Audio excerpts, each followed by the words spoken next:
Bienvenue à toutes, bienvenue à tous pour ce 20e trophée de l'Élite. C'est la 21e année, mais c'est le 20e trophée parce qu'il y a eu le Covid. Donc on a sauvé. Donc vous assistez aujourd'hui au 20e trophée. J'ai perso, mais vous aussi, une petite pensée pour deux personnes, Christophe Chavance et Jacques Lair, qui nous ont quittés cette année. C'était des sommets dans la profession. On pense un peu. Le trophée d'élite, vite fait, vous êtes en bleu, on est en fuchsia. Vous êtes en bleu parce que vous verrez dans le personnage, et on est en fuchsia pour être à votre disposition. Quoi que vous ayez besoin, vous venez voir un membre du staff, tout le monde répondra à votre besoin. Si ne sait pas le faire, il viendra vers ceux qui peuvent le faire. En vert avec les belles polos, c'est le personnel du golf. Le personnel du golf qui va vous nourrir, qui va vous rafraîchir. Le truc le plus important d'aujourd'hui, c'est ça. Puisque en deuxième page, vous avez le synopsis de la journée. Donc vous pouvez savoir à tout moment ce qui se passe dans la journée, les conférences, les ateliers, la conférence, vous y êtes. Et vous avez en deuxième page, en double page centrale, pour les golfeurs de compétition, vous avez le plan total du golf international de Roissy. Vous avez un encart en bas. Enfin, vous avez avant quand même le trou en un. Et on espère vraiment qu'un de vous va faire le trou en un cette année et va repartir avec la voiture pour le 20e. Voilà. Et spécialement pour vous, en bas, vous avez un discount. Le prochain fait 30% de ristourne à tous les gens du TDE pendant toute la journée. Donc vous avez vu le temps, si vous avez des windbreakers à acheter, des trucs comme ça, vous avez 30%, c'est le temps de moment de changer vos pompes. On est super content de vous accueillir. Vous nous connaissez, on est trois depuis des années. Donc moi j'ai dit ce que j'avais à vous dire, les généralités, les banalités. Après je passe la main aux spécialistes.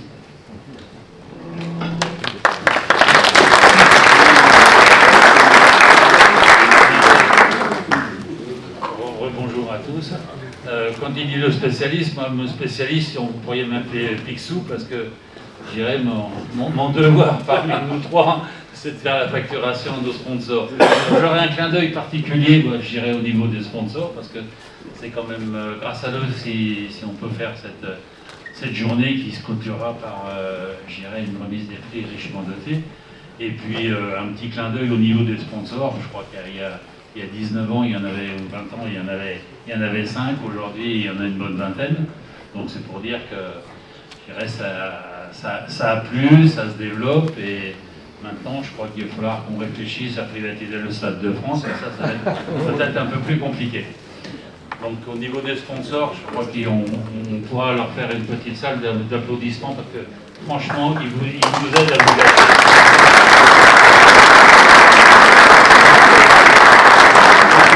C'était un clin d'œil aux sponsors. Un petit message aussi parce que je dirais, le succès a aussi ses inconvénients.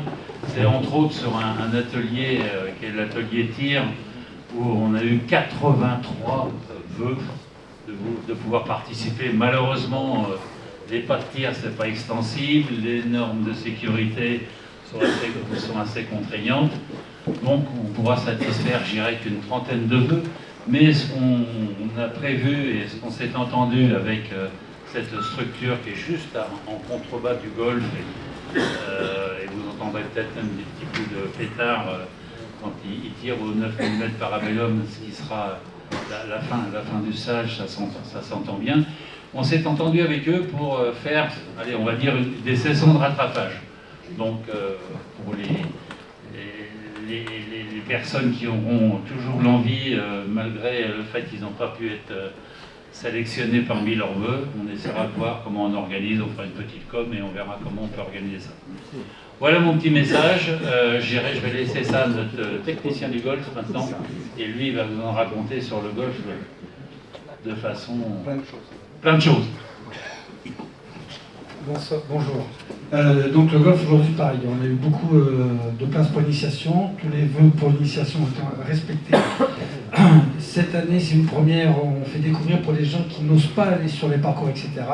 Une initiation qui dure un peu plus longtemps puisque le pro vous remet un petit peu à niveau et après vous irez sur le pitch and putt, faire 6 trous, une petite compétition où il n'y a pas besoin de taper plus de 200 mètres, ça veut dire du 140 mètres, 120 mètres, etc.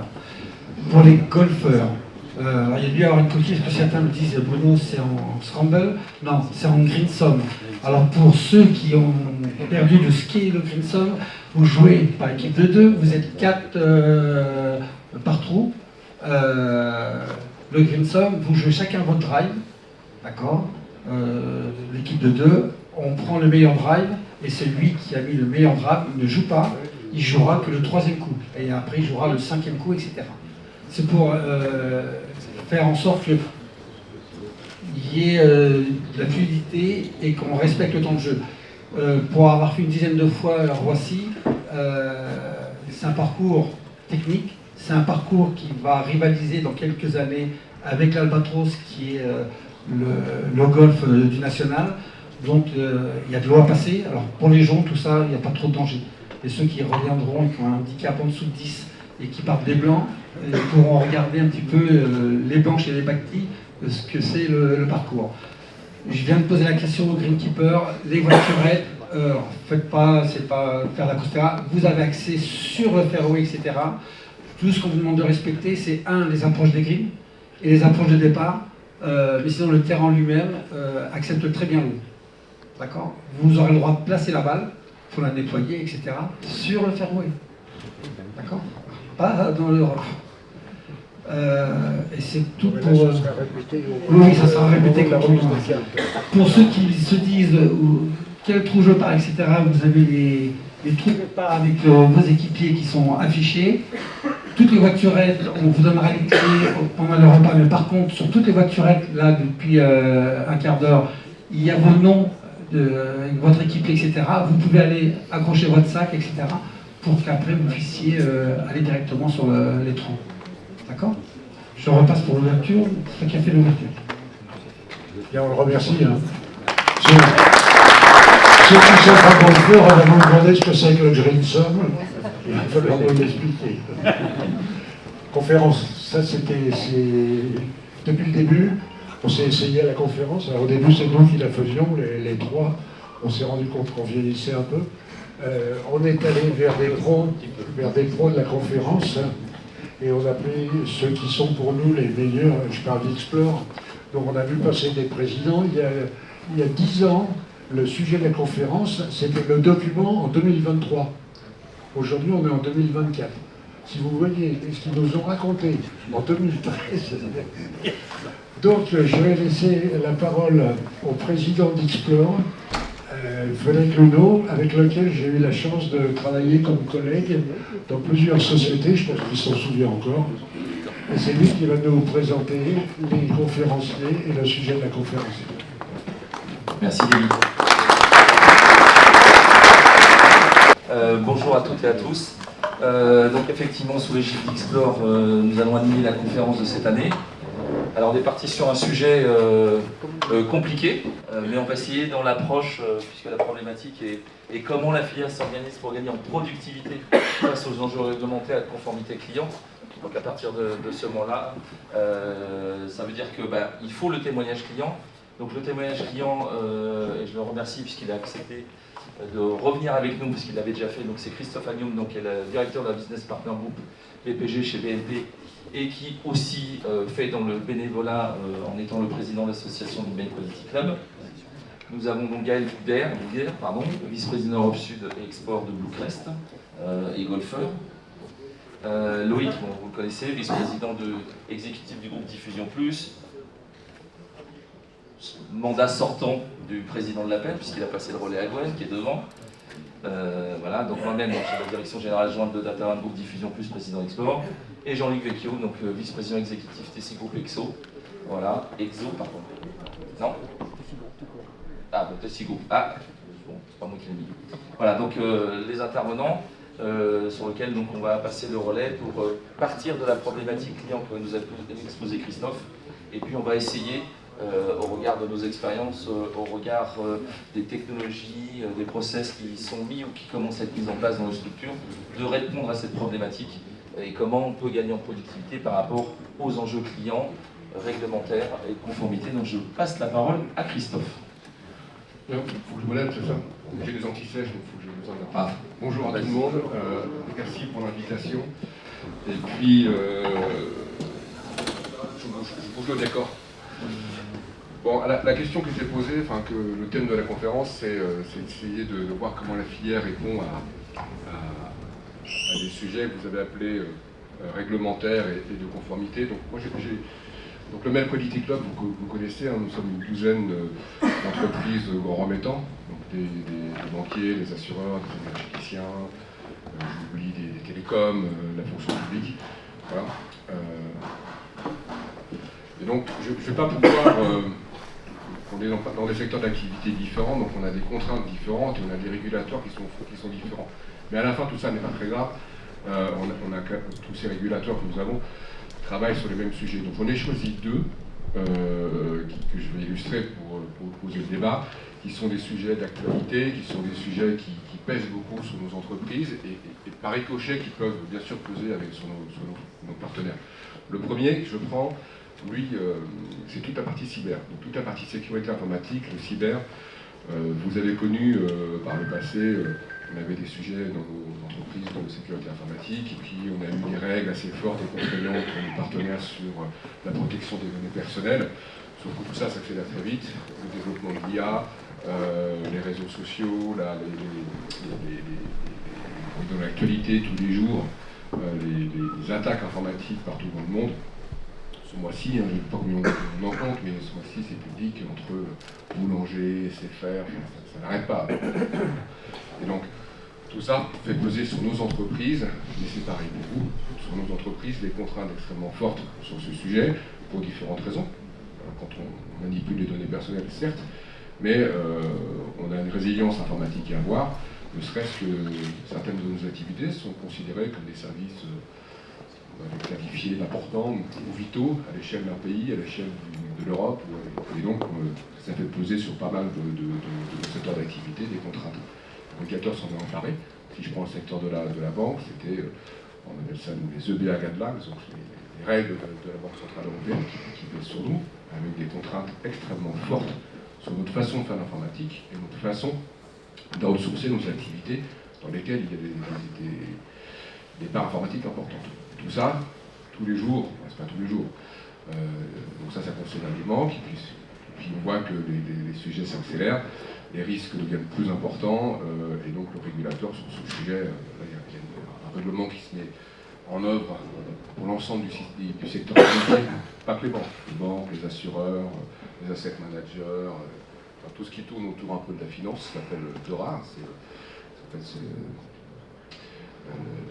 le Data Operational Resilience Act, donc tout ce qui tourne autour de la sécurité informatique liée au data, au sens large, et ça rajoute des couches encore plus fortes, le contrôle de données, et donc de revoir nos contrats avec l'ensemble de nos partenaires. Donc ça, il faut que vous ayez en tête que quand vous avez dans vos relations avec vos clients des gens qui viennent vous embêter avec ces sujets, c'est qu'eux-mêmes doivent s'assurer et prouver que tout est mis en œuvre pour sécuriser le risque informatique. C'est un sujet clé.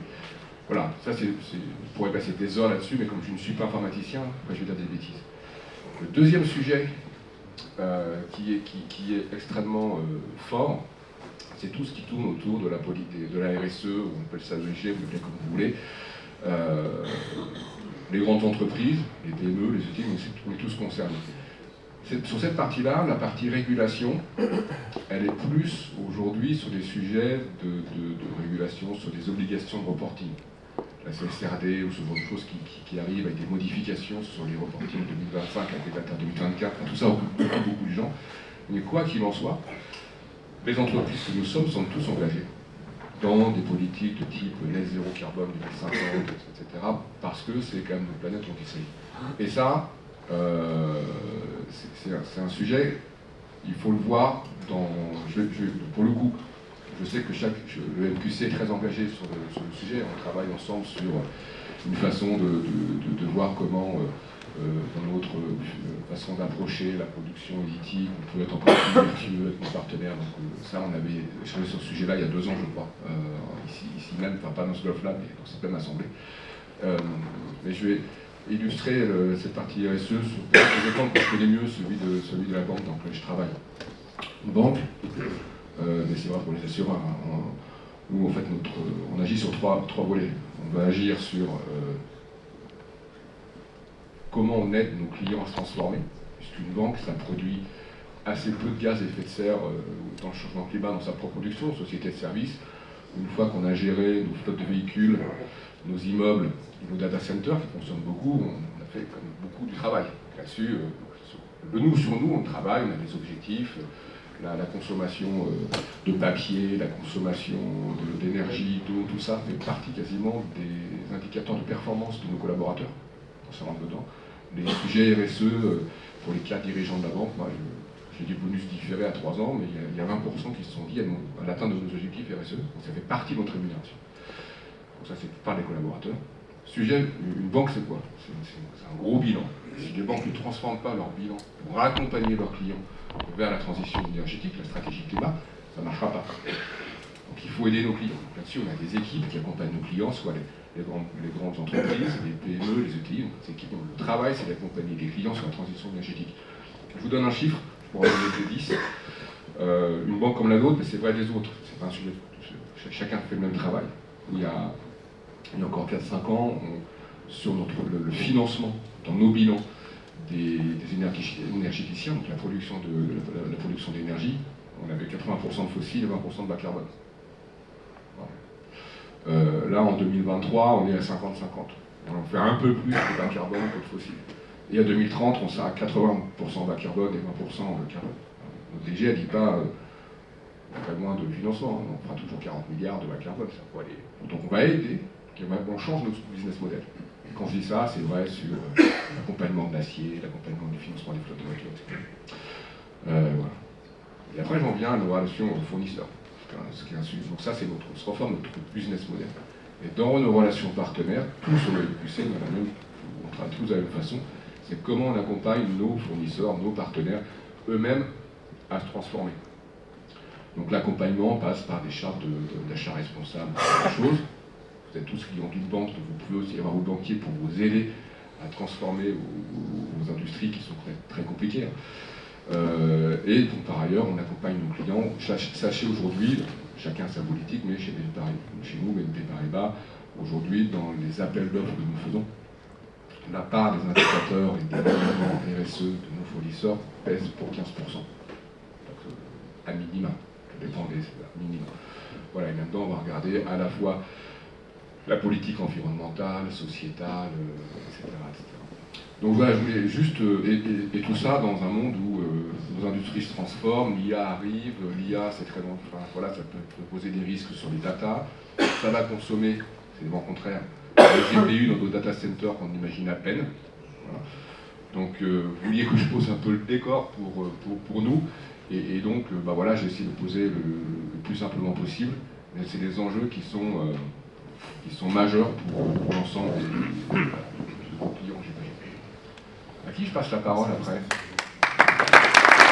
Merci Christophe.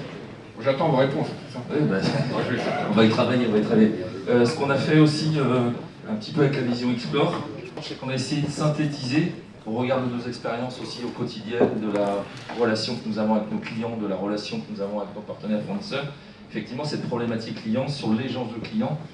Et en fait, Christophe, si on reprend un certain nombre de termes que tu as utilisés, en fait, on les a matérialisés dans 8 thèmes sur la partie réglementaire.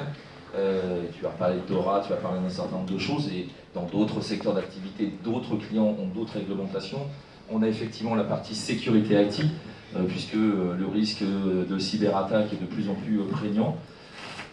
Dans les relations clients, on sait bien, il y a toujours une fonction qui s'appelle achat. Donc il y a une question de coût sur lequel on doit travailler aussi.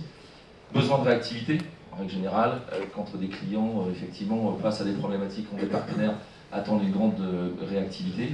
Et puis de l'autre côté, on va retrouver des notions d'aspect de conformité, donc le respect de conformité par rapport à nos propres process, mais aussi par rapport à des attentes clients qui ont eux-mêmes des mises en conformité à obtenir. Le pendant de la sécurité IT, c'est tout ce que l'on peut faire en termes de sécurité des données, et on verra tout à l'heure quand Jean-Luc nous parlera d'une partie des process liés au traitement documentaire, ce qu'il y a dedans. Une partie agilité. Aujourd'hui, effectivement, il faut qu'on revoie nos process, qu'on s'adapte en termes de développement, en termes de conduite de projet, sur effectivement de la partie agilité. Et il faut que, de toute façon, globalement, on fasse tout ça à des coûts les plus optimisés et à une qualité optimale. Ce qu'on a regardé, c'est les réponses qu'on va essayer d'apporter Christophe en tant que représentant donneur de l'NQC. C'est les réponses que la filière peuvent mettre en place avec un objectif de gain de productivité.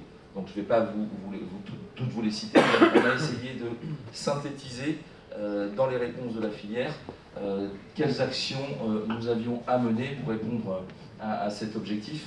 Donc aussi bien de gestion de la conformité, mais en passant par dans nos usines l'automatisation des processus, tout ce qui va concerner la sécurité et la confidentialité, et puis de toute façon lié à l'agilité, lié à la réactivité, on s'aperçoit qu'il faut qu'on soit dans un mode de travail de plus en plus collaboratif, avec une communication la plus transparente possible, pour qu'on puisse s'adapter aux besoins de nos clients, à leurs besoins de conformité, à leurs enjeux réglementaires, qu'on puisse améliorer notre productivité, et que tout ça passe aussi par une remise en question de nos entreprises, c'est-à-dire quelle vision stratégique on va mettre en place à 5-10 ans.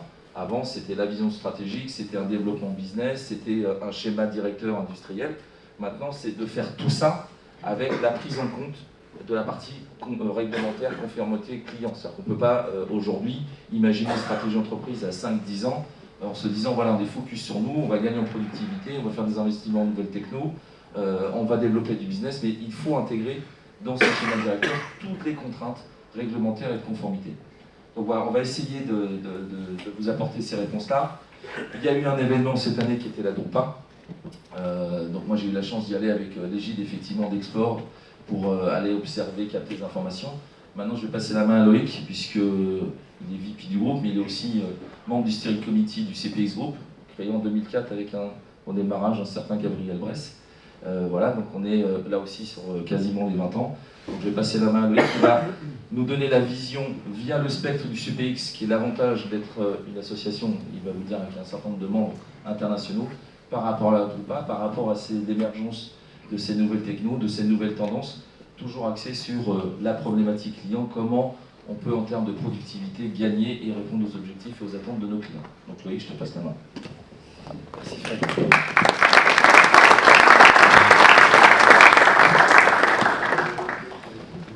Bonjour à toutes et à tous. Effectivement, en préparant cette conférence, on ne pouvait pas ignorer que 2024 a été une année de Drupa. Donc ça arrive tous les 4 ans. J'ai porté la voix de ceux qui se disent que la Drupa est un événement important pour la profession. Et par le prisme de la Drupa, on peut voir comment les constructeurs et comment les technologies finalement viennent répondre aux doubles problématiques que viennent d'exposer Christophe et Frédéric. Christophe sur l'aspect sécurité, et on va parler de robotisation. En fait, on va parler de réduction des risques. Les constructeurs sont là pour aider les prestataires à réduire les risques cyber, les risques d'intrusion, les risques de vol de données, tous ces risques-là, de quelle façon on peut les prévenir.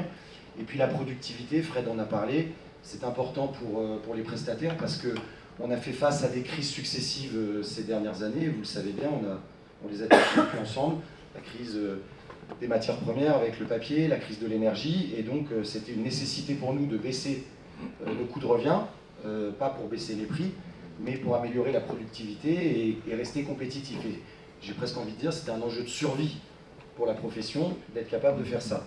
Alors effectivement, on est membre d'un groupe international, et ce que j'ai proposé au groupe de la conférence, c'est de dire, moi je peux vous déflorer un reporting qui a été fait post-Drupa, d'un groupe international qui réunit 2, 4, 6, 8, 10, 12 pays dans le monde, qui a effectivement été co-créé par Gabi, qui s'appelle le CPX Group, et qui est une organisation qui regroupe des entreprises familiales, entrepreneuriales, une seule entreprise par pays, dans 12 pays du monde, pour ouvrir le livre. Donc on ne met qu'une entreprise par pays, comme ça il n'y a pas de notion concurrentielle, et ça permet d'ouvrir le livre, ça permet de partager des R&D, ça permet de partager des projets, ça permet de partager des visions, et quand on revient de la Drupa, ça permet de se dire ensemble à 12, qu'est-ce qu'on y a vu, qu'est-ce qu'on en retient, qu'est-ce qui a été important. Et donc j'ai proposé de partager ce reporting du mois de juin que l'on a fait au CPX avec vous tous. Donc en fait on échange de l'information, on échange des visions, on essaye de regarder où va le marché. Et ce qui est très intéressant, c'est que les 12 pays ne sont pas du tout matures au même moment sur les mêmes sujets. Il y a des pays qui sont en avance sur un certain nombre de sujets, d'autres qui sont en avance sur d'autres, et ça permet d'avoir une vision cosmopolite assez intéressante. Alors en fait, voilà l'exercice que je leur avais demandé aux 12, c'était de donner un mot-clé pour synthétiser ce qu'ils avaient pensé de cette Drupa 2024, et après sur 3 thèmes, de donner leur feedback général, de dire s'ils avaient fait des investissements avant, pendant ou juste après la Drupa. Est-ce que la Drupa a été un moment où des investissements ont été faits par leur organisation, et puis de faire un top 3 de ce qu'ils retiennent de la Drupa 2024. Et à partir de ça, j'ai consolidé les 12 réponses. Alors là, vous avez l'exemple de ce que Groupe Diffusion Plus a répondu sur la Drupa. Donc voilà, on a dit qu'il y avait des moyens considérables qui avaient été déployés par les constructeurs d'imprimantes, notamment tout le métier des imprimantes. Si vous avez été sur les stands, vous avez vu des stands magnifiques. Curieusement, une non-présence des fabricants de mise s'oublie. Alors je me suis posé la question de savoir s'ils avaient passé tout le budget com dans le TDE et qu'il n'en restait plus pour la Drupa. Plus sérieusement, ce qu'on a compris au contact de Bluecrest, de Kern, de Beuve, c'est que cette non-présence à la Drupa matérialise le fait qu'ils ont pris un virage tous. Ils ont pris un virage sur d'autres métiers, sur des nouveaux métiers. Ils sont transformés dans la logistique, ils sont transformés dans les consignes connectées, ils se sont transformés sur un certain nombre d'autres secteurs d'activité, sur lesquels ils marchent plutôt bien d'ailleurs, et tant mieux pour vous parce que ça vous permet de trouver des nouveaux relais de croissance. Mais c'est vrai que vous n'étiez pas présents et ça a été noté, les constructeurs de mise souplie, voilà. Bon, des investissements qui ont été faits, vous les avez pu passer sur les réseaux sociaux, et puis le top 3, ce show de Landa qui a continué sur sa lancée et qui a encore époustouflé tout le monde, comme M. Mignano d'ailleurs, bonjour Didier. Un accord entre Canon et Heidelberg dans les Graphic Arts qu'on a noté, qui a été annoncé au moment de la Drupa. Et puis c'était sympa de revoir l'équipe ex-Inpica, Nixca, avec une machine pour le développement de la photo. Ils se sont lancés dans la photo, ils ont annoncé un contrat signé avec Photoréponse. Ça c'est ce que nous on a reporté. Alors les mots-clés de l'ensemble des membres du CPX, vous les avez là: harder, faster, incredible, energizing, relevant, print is alive, awesome. En gros, on a noté un enthousiasme au retour de cette Drupa particulièrement fort. Particulièrement fort autour des technologies du print, et vous allez voir après avec les investissements qui ont été réalisés, des mots-clés comme inspiration, des mots-clés comme grand, des applications et des business case clients dans des nouveaux domaines d'application. On a beaucoup parlé du livre, vous le verrez tout à l'heure, il y a eu beaucoup d'automatisation dans le livre. Voilà les quelques mots-clés qui ont été donnés. Alors, sur les différents items, un investissement de la part de la profession qui a été très important, une occasion de networker, et la Drupa est manifestement, d'après les membres du CPX, une occasion véritablement de rencontrer les patrons des constructeurs qui sont tous là. Tous les managements et tous les exécutifs sont là. Il manquait des vendeurs, beaucoup de prééminence des Chinois. Il y avait un hall chinois très fourni qui a été remonté comme quelque chose d'important dans cette Drupa. Beaucoup d'améliorations sur la qualité d'impression. Ça, c'est quelque chose que Les membres du CPX sont remontés sur la qualité d'impression des matériels. Une réduction de l'offset. On parlait beaucoup moins d'offset, il y avait beaucoup moins de machines offset et on sentait que le numérique avait supplanté, c'était déjà le cas à la dernière Drupa, mais là c'était encore plus fort. Et puis c'est peut-être le premier lien avec le thème de la conférence, beaucoup de sujets sur l'automatisation. Donc les membres du CPX ont remonté beaucoup d'innovations, alors à la fois en termes software, j'y reviendrai à la fin, sur les contrôles de productivité, sur comment capturer les événements de production, comment les alimenter dans une base de données, comment aujourd'hui toutes nos imprimantes sont connectées entre elles dans le monde entier par les constructeurs au travers d'intelligence artificielle qui permet de faire de la maintenance prédictive sur les matériels en fonction de ce qui a été observé dans le parc machine du constructeur au niveau mondial. C'est un truc assez révolutionnaire parce que dans la gestion d'un parc machine, le fait de se dire on va pouvoir rentrer dans un mode prédictif au niveau de la maintenance des matériels parce que l'intelligence artificielle et parce que la donnée est collectée au niveau mondial par tel constructeur qui est mise en commun à l'ensemble de ses clients va me remonter des informations en disant tiens, ça fait tant de temps que tu fonctionnes avec cette machine, tu as passé tant de litres d'encre dans les têtes. Normalement, si on se passe sur un point de vue mondial, tu devrais d'ici demain ou après-demain avoir une problématique de tête sur telle rampe. Voilà, c'est ça aujourd'hui que ça permet. Et puis l'automatisation, Christophe, tu en parlais, problème réglementaire sur la sécurité, la donnée, et ben nous, on doit s'adapter, on doit adapter nos usines pour réduire les risques. On a des humains derrière les machines, donc le zéro défaut n'existe pas. Et il n'existera pas tant qu'il y aura des humains derrière les machines. Et on a vu beaucoup d'innovations autour de la robotisation, autour de la manipulation des plis, avant les machines, après les machines. C'est quelque chose qui était très présent à la Drupa pour ceux qui y sont allés. Cette capacité d'aller encore plus loin dans l'automatisation des ateliers de production. Je pense que dans les années à venir, on verra des AGV transporter les bobines, on verra des AGV transporter des chariots avec des plis à l'intérieur. Tout sera tracé avec des puces RFID de façon à assurer le tracking des plis dans les usines et de la production. Voilà, un seul membre, Simeta en Belgique, nous a reporté de tout le business autour de l'étiquette, autour de ce marché qui grandit, autour de l'adhésif, de l'impression d'adhésif. C'est juste pour vous dire qu'on voit bien que notre CPX Group, il est toujours sur le transactionnel et le direct marketing, et que certains commencent à regarder des business un peu side, notamment sur la partie label. Voilà, alors il y a eu, je vais pas tous les faire, hein, mais voilà toutes les machines qui ont été achetées pendant la Drupa par ce groupe. C'est 12 sociétés.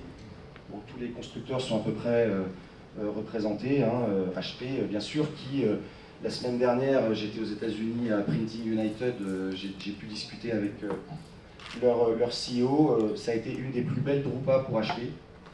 Je crois qu'ils ont vendu entre 20 et 30 machines jet d'encre rien que sur la Drupa, donc c'est un très gros succès pour eux.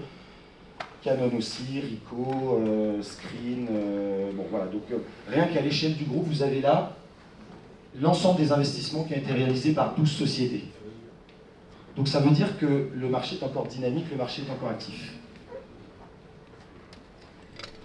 3 softwares ont été reportés, brandés pour le livre, donc beaucoup d'activités au niveau du livre, un software qui apparemment a émergé parce que c'est une suite logicielle qui permet de faire du livre à la demande sur les nouvelles chaînes de fabrication, impression, qui est un domaine assez actif. Et puis Tessitura et PrintEPS, 2 logiciels autour de la gestion de la productivité, autour de la gestion du workflow. Et je finirai là-dessus. C'est peut-être une des réponses par rapport à ce que Christophe disait tout à l'heure sur la sécurité. Il y a un enjeu d'interopérabilité entre les prestataires et entre les machines. Si on parle de plan de crise, je serai demain matin en plan de crise simulé sur une cyberattaque. Alors je fais un clin d'œil parce que la dernière fois qu'on a fait cet exercice, j'ai reçu un SMS de Nathalie qui me dit « Loïc, il paraît que vous avez été attaqué, c'est-à-dire que notre IT avait été jusqu'à mettre Nathalie dans la confidence de l'exercice. » Et j'ai halluciné de recevoir un SMS de Nathalie, donc demain on remet ça. Et demain, je prendrai certainement la décision de fermer l'usine et d'arrêter la production parce qu'on a été attaqué, il y a eu un vol de données, et il va falloir que je rende compte aux clients du plan d'action qu'on va faire. Donc il va falloir qu'on bascule des productions chez des confrères. Et pour basculer des productions chez les confrères, il faut être interopérable. Et pour être interopérable, il faut avoir des standards, il faut avoir des workflows qui nous permettent d'être interconnectés les uns entre les autres. Donc voilà, beaucoup de reporting qui a été fait sur la partie logicielle. Et puis là, les mots-clés du top 3, en revenant de la Drupa, robot, cobot sont les deux mots qui ont été remontés par le CPX Group sur cette notion d'automatisation et de robotisation dans les usines qui est en train de s'accélérer très, très fortement. Voilà. Merci Loïc.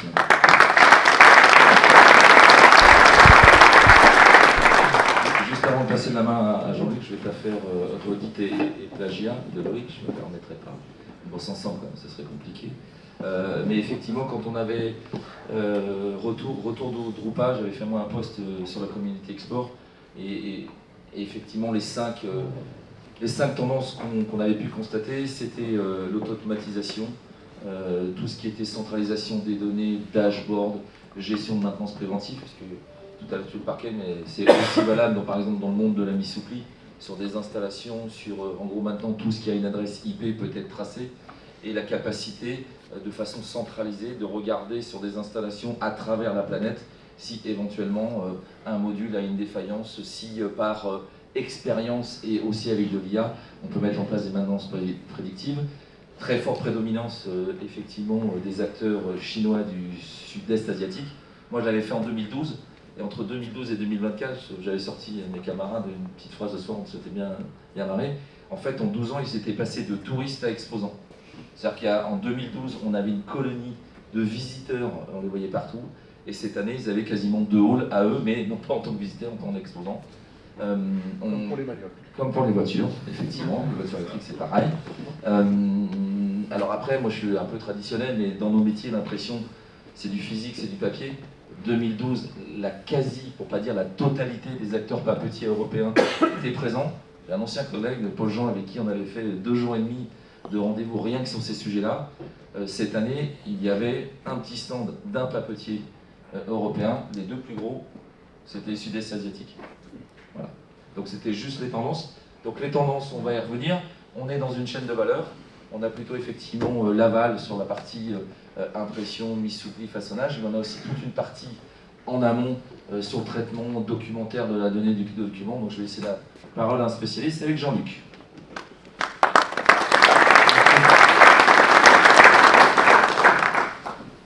Bonjour à tous. Un petit retour d'expérience sur l'adoption de l'IA. Donc je vais vous parler un petit peu de ce qu'on fait chez Tessie, mais aussi surtout faire parler les analystes, et notamment des gens comme le Gartner ou McKinsey. Il y a un enjeu de souveraineté derrière les sujets d'IA, pas seulement dans notre filière. Donc il y a un enjeu de rapidité. Nous, le choix qu'on a fait chez Tessie pour piloter l'adoption de l'intelligence artificielle, c'est un modèle que les analystes appellent fédéré. C'est-à-dire qu'en fait, on laisse l'innovation, les idées bouillonner un petit peu partout, et on a quelques petits points de rencontre réguliers pour quand même essayer de synchroniser, fédérer, aider à prioriser. Mais c'est absolument pas géré de façon...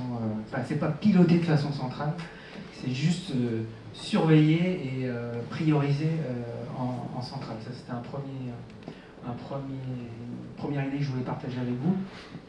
Et la façon dont on priorise, on va dire, nos expérimentations et les mises en production, c'est avec une double vue. On essaye d'estimer là où en valeur l'impact de l'IA sera le max, et en même temps on essaye d'évaluer la complexité. Donc c'est sur ces 2 axes, donc complexité technique, et on fait des arbitrages. Ce sont les patrons des BU, donc qui sont propriétaires de leur compte de résultats, qui au final font ces arbitrages et qui font leur pari.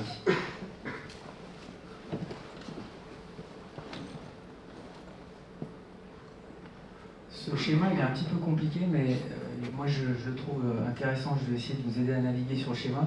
Il est intéressant parce que c'est un angle qui n'est pas technique, c'est un angle qui est vraiment valeur d'usage. Donc là on se situe dans un métier qui est le métier de l'assurance. le Gartner a publié le même pour le métier de la banque. En fait, c'est le même type d'analyse. Ils sont assez ressemblants. Donc, je dirais qu'on peut prendre cet exemple de l'assurance comme un exemple pertinent pour l'ensemble des services financiers. Pourquoi je vous en parle ici? On parle de chaîne de valeur sur la filière analytique, c'est parce qu'il y a un vrai impact, en fait, vous allez voir, sur les systèmes, sur les plateformes de composition de messages, et notamment quand on est dans un mode de composition interactive. Une stat que j'ai lue ce matin même dans une newsletter LinkedIn qui s'appelle Inside Banking, je ne sais pas si certains d'entre vous sont abonnés, qui donne des stats sur les usages IA qui sont identifiés déjà par les grandes banques françaises, donc le BNP, Christophe, mais aussi BPCE, Crédit Agricole, qui sont cités dans cet article. En fait, les cas d'usage se comptent en centaines déjà.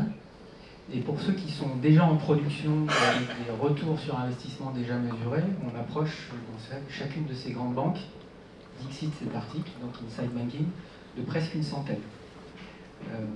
Alors, les zones métiers, en fait, chez les banques, chez les assureurs qui sont concernés, et où l'IA va arriver très vite, c'est notamment la création de messages marketing personnalisés. Donc on voit bien tout de suite la connexion avec les sujets de composition, que ce soit de la composition pure market ou que ce soit de la composition de documents transactionnels qu'on cherche à personnaliser.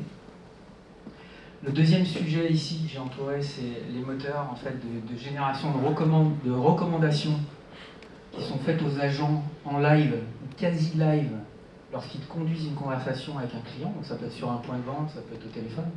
Donc là, même chose. On voit bien si on est sur un processus, par exemple, un agent est dans son cockpit Salesforce, son cockpit CRM, et gère l'interaction avec son client. S'il doit composer un message de confirmation en fin de conversation, par exemple faire un devis, ça peut être un exemple de message. On voit bien l'impact entre ces moteurs de recommandation faits à l'agent qui sont en fait à cheval entre la pertinence de l'échange et des offres, un catalogue d'offres qu'il faut pousser. Donc là, il y aura une adhérence forte avec les plateformes de composition documentaire. Pareil sur la partie chatbot pour aider en fait à piloter des conversations. Et là, on voit à nouveau des sujets sur la personnalisation de messages et de recommandations. Voilà le schéma que je voulais partager avec vous. Donc en fait, c'est un sujet auquel on n'échappera pas. Alors quels outils? J'ai voulu vous donner quelques exemples concrets et en prenant des exemples d'éditeurs qui en France sont plutôt connus par la plupart des grands comptes, notamment dans le domaine des services financiers.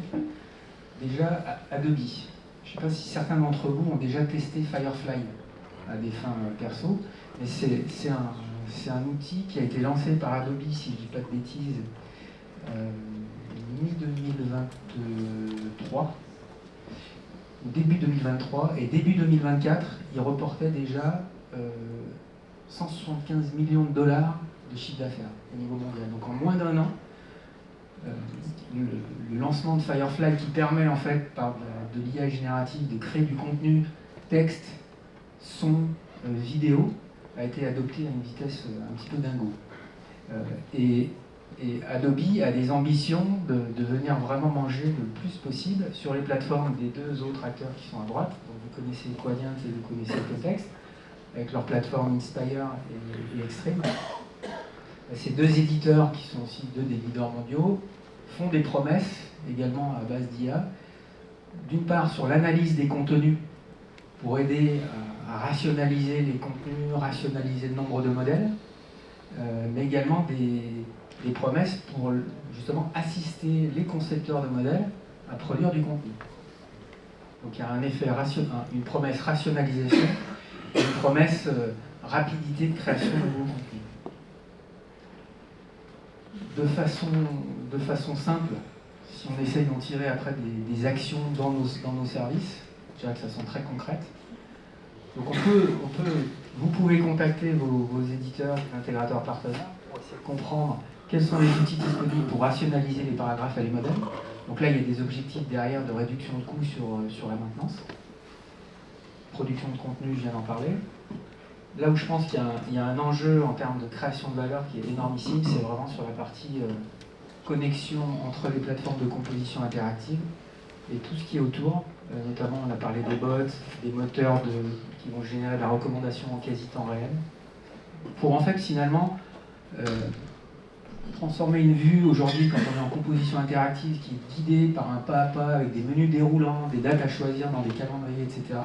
C'est vraiment de passer dans une optique où en fait on va augmenter la puissance du conseiller par un véritable guide conversationnel. En fait, le conseiller, souvent, il faut se projeter.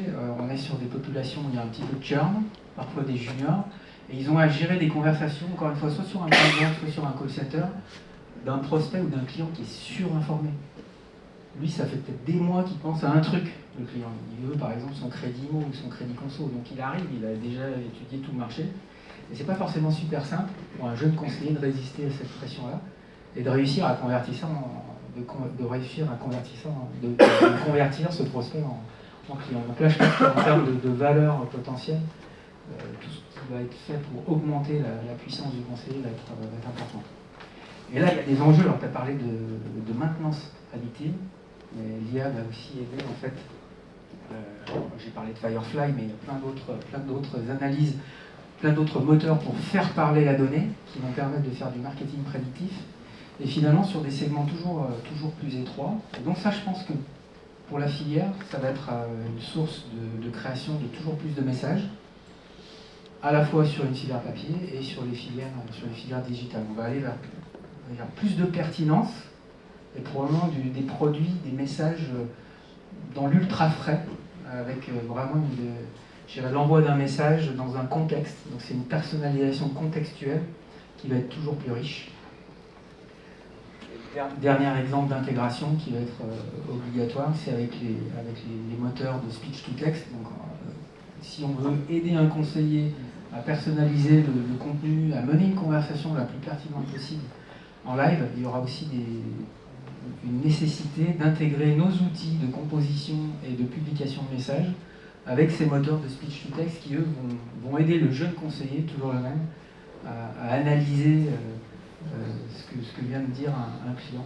Donc il y a des enjeux, on va dire, techniques qui ne sont pas forcément triviaux, mais c'est là que se joue la course.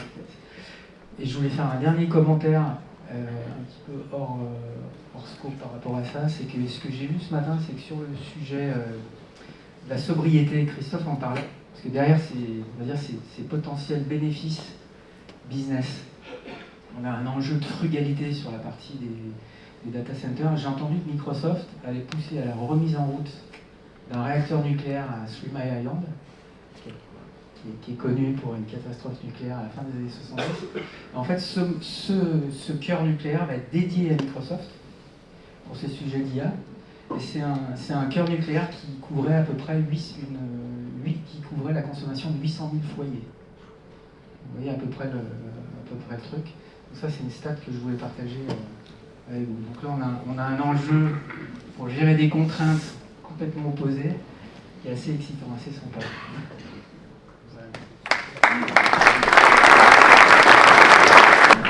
Merci Jean-Luc. Maintenant qu'on a traité l'aval, enfin l'amont, on va passer à l'aval et je vais donc passer la main à Gaël. Merci beaucoup Frédéric. Bon, là, comme je sens que tout le monde est bien calme, et que j'ai entendu qu'il y avait combien 30% de remise là, sur le ProShop. Je pense que nos amis, l'impression qu'ils sont blindés, vous avez vu leurs investissements. Fabrice, tu montes à moins 50 sur les cadeaux pour le ProShop, non? HP, Rico, non? On va essayer, mais je m'attendais à ce qu'il y ait un peu plus d'engouement pour dynamiser tout le monde, mais bon, ça viendra peut-être tout à l'heure. Ils ont mis tous leurs sous, eux, à la Drupa. Bon, plus sérieusement, en ce qui me concerne, moi je vais aborder un petit sujet sur la partie productivité en général, et avec une casquette de constructeur, ce qui permettra tout constructeur confondu. Dans un des sujets de la productivité important, on a parlé tout à l'heure de sujets liés à la donnée. Une des raisons aussi pour lesquelles un grand nombre d'acteurs veulent s'orienter vers la productivité et vers l'automatisation, c'est lié aux problématiques qu'on a au niveau RH. On a des vraies problématiques RH actuellement, alors pas uniquement en France, de manière en Europe et aux US. Vous pouvez le voir pour quelles raisons. On a des hausses de masse salariale qui sont non négligeables liées à toute cette période d'inflation qu'on a pu vivre et qu'on vit encore un petit peu.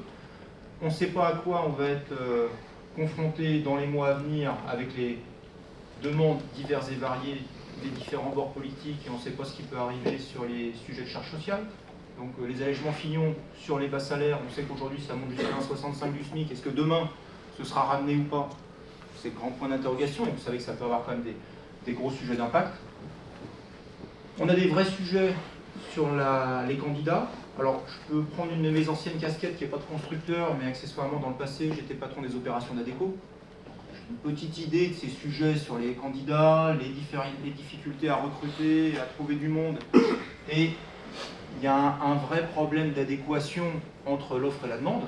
Parce que, en fait, on a besoin de collaborateurs. Les collaborateurs, dans un certain nombre de cas, trouver des personnes, c'est parfois triste à dire, mais fiables, qui acceptent de se lever le matin et qui sont quelque part motivés, un peu motivés et avec le vocabulaire qui va bien, etc. C'est pas si simple que ça. On peut dire que c'est facile, mais c'est pas si simple que ça. Et après, il y a un sujet de formation pour les plus qualifiés. Donc il y a tout un accompagnement qui est très intéressant humainement à faire, mais il y a un travail collectif. Si vous vous intéressez à ces sujets-là localement, il y a un gros sujet. Mais comme les entreprises sont confrontées à cette difficulté, que les sociétés d'intérim ont également du mal à sourcer, et qu'on est également confronté à des sujets de pénibilité, donc il faut accompagner tout ce mouvement-là.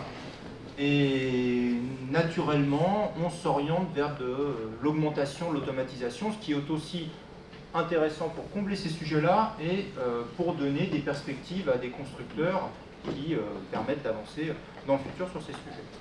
Donc si on regarde ce qui est sorti un peu, ou les tendances, alors j'ai pris le pas de copier entre guillemets ce que faisait Loïc, mais des exemples sur la pénibilité. Alors là, je vous ai pris un exemple de mise en caissette et de structure automatique, là, le sujet de la mise sous pli. C'est des choses qui existent. Là, c'est une entreprise, une entité qui est présente dans la salle, je ne citerai pas son nom. Elle envoie juste des feuilles d'impôt, par exemple, entre autres, mais incognito. Donc je ne sais pas qui envoie les feuilles d'impôt, mais il y a un certain Pascal qui est là et qui connaît bien le sujet avec toutes ces machines. Donc ça, c'est des sujets d'actualité, on en parlait, autour de l'automatisation des mises sous pli, autour de la mise sous pli pour accentuer et limiter la pénibilité. Loïc en parlait tout à l'heure, automatisation, pareil, que ce soit au niveau de l'impression, que ce soit au niveau de la mise sous pli, avec le mouvement des bobines, c'est inéluctable, ça va arriver, ça va permettre de sécuriser un certain nombre d'éléments, avec les AGV, les AMR. Et d'une manière générale, les cobots, les robots, c'est assez simple. Il y a un peu de programmation, il y a des sujets de grid qu'il suffit de designer. On a beaucoup de ressources en France pour le traiter. Et j'engage aussi tous les acteurs qui s'intéressent à ce type de développement à regarder toutes les subventions. Parce qu'en fait, on est comme dans un pays où on capte beaucoup d'argent et on en distribue. Mais en l'occurrence, il y en a de redistribuer pour ces investissements-là. Donc regardez bien dans les régions. Il y a de l'argent dans les régions, là je vous ai pris, en cherchant un tout petit peu, j'en ai trouvé un tout de suite sur la partie Rhône-Alpes, mais par région, vous avez des montants d'investissement qui peuvent être, c'est notre millefeuille, donc ça peut être le conseil général, ça peut être le conseil régional, et si vous montez à l'échelon au-dessus, si vous avez des choses un peu innovantes à monter, vous avez beaucoup de choses au niveau européen, des programmes Horizon 2030, etc.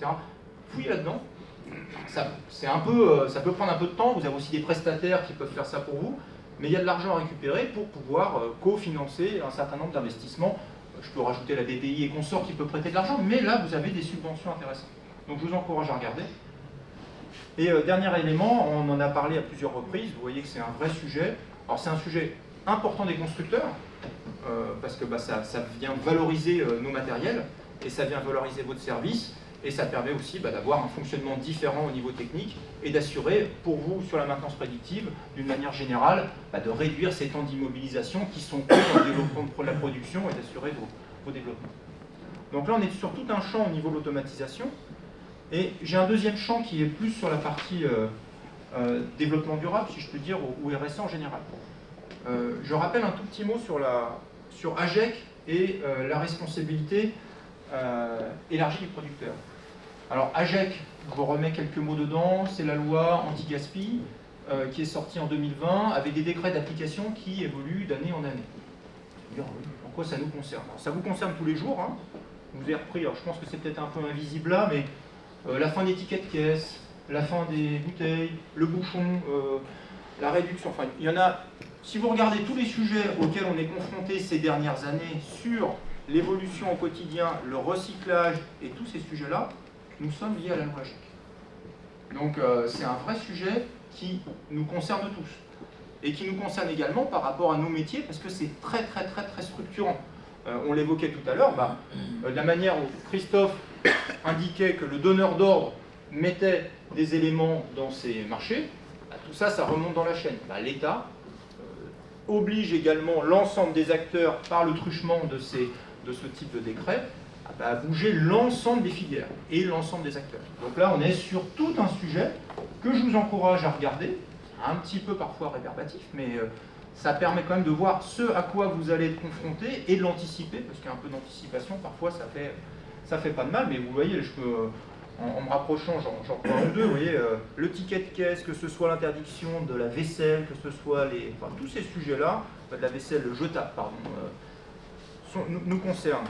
Alors, pourquoi je viens de parler de ça par rapport à nos métiers? En l'occurrence, si vous regardez depuis le 1er janvier 2024, les emballages ménagers qui sont soumis au principe de responsabilité élargie du producteur se regroupent avec les papiers graphiques. Voilà. Donc petit à petit, ça veut dire que tous ces sujets-là, on est associé à l'emballage, et qu'associés à l'emballage, ils vont augmenter encore plus un certain nombre d'éléments nous concernant. Donc il va falloir les regarder de plus en plus près. Et si vous regardez un certain nombre d'éléments, là c'est encore plus lisible, on passe le stade. Je vous rappelle qu'il y a un certain nombre d'engagements, de bonus et de malus pour toutes les personnes qui utilisent du papier, de l'enveloppe en France. Que ces éléments-là, vous avez de manière assez détaillée, j'ai dû mettre un petit exemple de bonus, malus, que vous avez à payer quand vous êtes soit imprimeur, soit donneur d'ordre par rapport à la consommation de ces éléments-là. Donc ça peut être des bonus liés à l'usage du papier recyclé, des bonus liés à un certain nombre de logos indiqués, des malus, parce que vous n'allez pas utiliser les bonnes encres, les bons éléments de colle, etc., etc. Donc tout ça est très structurant au niveau de l'achat, mais également, alors ça concerne l'ensemble de notre filière, mais c'est également très structurant pour les constructeurs. Parce que les constructeurs, forcément, il faut qu'on travaille dans le sens du besoin de nos clients.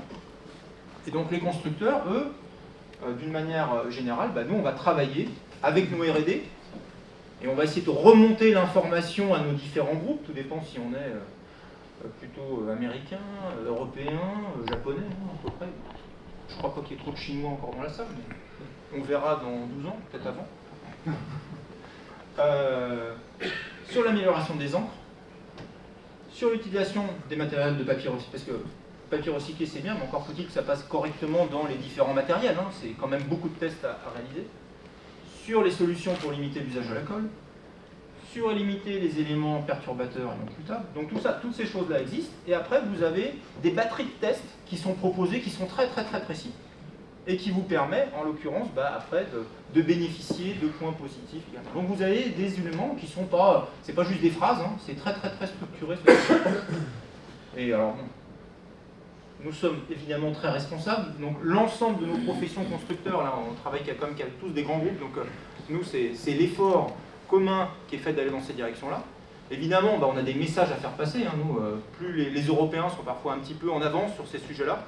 Donc on pousse les fabricants et aller dans telle direction, et on rappelle, parfois en tant que bon français, on fait un peu les Gaulois, en asticotant nos R&D, là c'est important d'investir, là c'est important d'investir, et tous ceux qui ont ces habitudes-là savent que c'est un peu de longue haleine, mais on y arrive. Et là je vous ai montré quelques éléments de test en petit, je suis désolé, et vous voyez sur le désancrage d'un imprimé, vous avez tous les process et le nombre de points. Sur l'élimination de la colle, vous avez des process précis, le nombre de points, les colles dispersables, les tests de colorants, et j'en ai trouvé des batteries très précises. Donc c'est assez intéressant pour montrer à quel point ces sujets environnementaux ont également des impacts et sur lesquels nous, constructeurs, quelque part, on a une influence forte et on fait en sorte d'accompagner tous les acteurs. Je crois que je vais m'en arrêter là, parce que sinon Gabi va me reprendre alors sur les horaires, parce que Gabi, on tient l'horaire. Merci Gaël. Non, j'ai pas vu Gabi faire des grands gestes, donc on doit être à peu près dans le timing. On va essayer effectivement de synthétiser tout ça, de faire une petite conclusion. Donc avant de demander à Christophe si tout ce qu'on a vu, tout ce qu'on a déjà mis en place, tout ce qu'on imagine mettre en place répond peu ou prou, j'espère, à un maximum de problématiques clients. Côté Explore, on s'est amusé à faire une petite synthèse, parce que tout à l'heure, on a matérialisé les sujets liés à la problématique client, à la productivité. Donc voilà, je ne vais pas vous le... On partagera le support effectivement, mais c'était par catégorie de pouvoir démontrer par l'exemple. Je vais essayer de parler de choses qu'on a abordées. On n'a pas abordé l'automatisation des processus, donc tout ce qui est workflow automatisé. On l'a vu, grande tendance sur l'automatisation et les systèmes de gestion de contenu, notamment avec l'IA générative, ce qu'a abordé tout à l'heure Jean-Luc. La sécurité, confidentialité, aujourd'hui c'est les réponses, c'est la gestion des accès, le chiffrement, la sécurisation des données dans tous les transferts que l'on a. Donc après je pourrais décliner et ce qui n'est pas le but là. La seule chose c'est vision quand même. On va sur une stratégie industrielle et digitale et une capacité d'investissement. C'est-à-dire qu'aujourd'hui, que ce soit tous les acteurs de la filière, de la chaîne de valeur, les constructeurs, il faut quand même qu'il y ait une capacité d'investissement dans ces nouvelles technologies, dans l'adaptation des technologies, et pour répondre aux challenges, je dirais, de nos métiers et des besoins clients. Et Christophe, je te passe le relais pour ton témoignage. Est-ce que ce qu'on a dit, peu ou prou, te satisfait ou peut répondre à tes attentes, et ceux des clients? Je n'ai pas du tout de jugement de valeur à donner. J'ai été passionné par ce que vous avez exprimé ce matin, mais je ferai un commentaire qui est assez simple, c'est que vous en avez quelques commentaires autour, là, vous projetez ce slide et on ne sait pas si on parle d'industrie de print, de banque, d'assurance, parce que à la fin, quand vous écoutez, et moi quand je vois ce que je fais dans la banque, les réunions qu'on a avec le DG, on parle des mêmes sujets. Les problématiques que vous avez sont les pratiques du monde des entreprises, je pense, quel que soit le secteur d'activité. On est tous sur les mêmes sujets. Je pense qu'on est percuté par les sujets, alors on peut les voir en fonction du bord qu'on a le matin, comme une opportunité ou comme un enjeu ou un défi. Ça dépend s'il pleut ou s'il fait beau, mais globalement, je pense que si on les voit comme des opportunités, c'est plus motivant. Ça va être plus dur aujourd'hui. Hein. Voilà. Ceci étant, ça va quand même très vite. Donc on voit bien qu'il y a des sujets qui sont des sujets de fond, qu'on essaie de... Je prends les sujets comme la RSE, ce sont des sujets qui sont des sujets de fond, on voit où on veut aller, on a eu des COP 21, des COP machin, on connaît un peu les objectifs, on voit que c'est compliqué. L'Europe se veut, les entreprises européennes sont vertueuses, et on est confronté peut-être avec des compétiteurs dans d'autres géographies qui le sont moins, mais bon, normalement on est avec une planète. Hein, donc, j'avais un TG moi qui me disait, bon c'est vrai, comme ça, on y va. Tous les arguments qui me disent mais les Chinois ils vont pas assez vite, etc. Oui, c'est vrai. Mais au moins nous, on mourra en paix. Et je pense qu'on ira en paradis. Ce que je veux dire, c'est qu'à la fin, si on attend tout le temps les autres, on n'avance jamais sur ces sujets. Il faut être responsable. Et puis, pardon. Ouais. Et les sujets, des nouvelles technologies, on est tous confrontés au même sujet. On a tous travaillé le sujet de robotisation de nos processus. Alors, dans la banque, nous, on a très peu de robots physiques comme vous qui bougent. Alors, si on en a quand même dans nos data centers, hein. J'ai vu des robots, on cherchait des cassettes, on déplace, mais on est plus sur des robots de processus. L'intelligence artificielle, on n'a pas eu le temps de respirer l'IA dite prédictive. On s'est fait percuter il y a quoi? Ça fait un an et demi, hein, sur l'IA générative. On est sur des trucs très très récents dans nos industries. Et ça va extrêmement vite tout ça. Ça bouleverse notre façon de travailler. Ça va quand même. C'est un peu orthogonal. Vous disiez tout à l'heure, Jean-Luc, tu disais tout à l'heure sur notre consommation d'énergie, la sobriété énergétique. Bon, voilà, on est tous confrontés au même sujet. On parlait des sujets RH, le recrutement. On va faire. Je pense que les banquiers et les assureurs qui sont dans la salle faisaient le même stat sur notre attractivité. Bon, on n'est pas les champions du monde, hein, donc voilà. Donc je suis ravi de voir qu'on partage les mêmes problématiques et c'est un sujet, voilà, je me trouve complètement là-dedans. Donc, comme on partage les problématiques, ça veut dire qu'on se comprend dans nos relations commerciales entre nous, c'est très bien. On va trouver des solutions ensemble. Voilà. Merci. Donc juste, Gabi, une minute. Donc je voulais remercier votre attention, je voulais remercier les 4 mousquetaires, parce que ça a été un long travail, on a été obligé de se voir beaucoup de fois, ça a été validé, verrouillé il y a au moins 3 semaines, tout était fait. Non, ouais, non, pas crédible. Juste donc concernant Explore, après la Drupa, après le TDE, s'il vous reste Psyodrome, s'il vous plaît, un petit peu de budget, c'est le moment. Donc juste le prochain événement. Donc le palmarès Explore 2024, puisque l'année dernière, vous savez, on n'a pas fait de palmarès, parce que c'était quand même une soirée de gala, c'était les 30 ans de cette belle association. Donc ça sera le mardi 19 novembre à partir de 18h. Le lieu, ça sera donc, on va reprendre un peu de jeunesse parce qu'on va retourner à la Cité internationale universitaire, dans le 14e, donc au lieu qui est la Fondation de Bersman et la Poutre, qui est en fait la maison des étudiants néerlandais et belges. Donc monsieur Winkmans, vous êtes le bienvenu de chez HP. Et sponsor, bien sûr. On fait la traduction. Voilà, voilà, donc qui sera le 19 novembre. Voilà, je vous remercie. J'espère que Gabi, on a été dans le timing. On a peut-être des questions. Est-ce que vous avez, oui, est-ce qu'il y a des questions? Monsieur Le Pareux. Ah oui.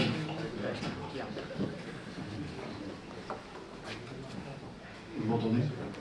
Moi j'ai une question à Christophe, plutôt en tant que représentant du Mail Quality Club.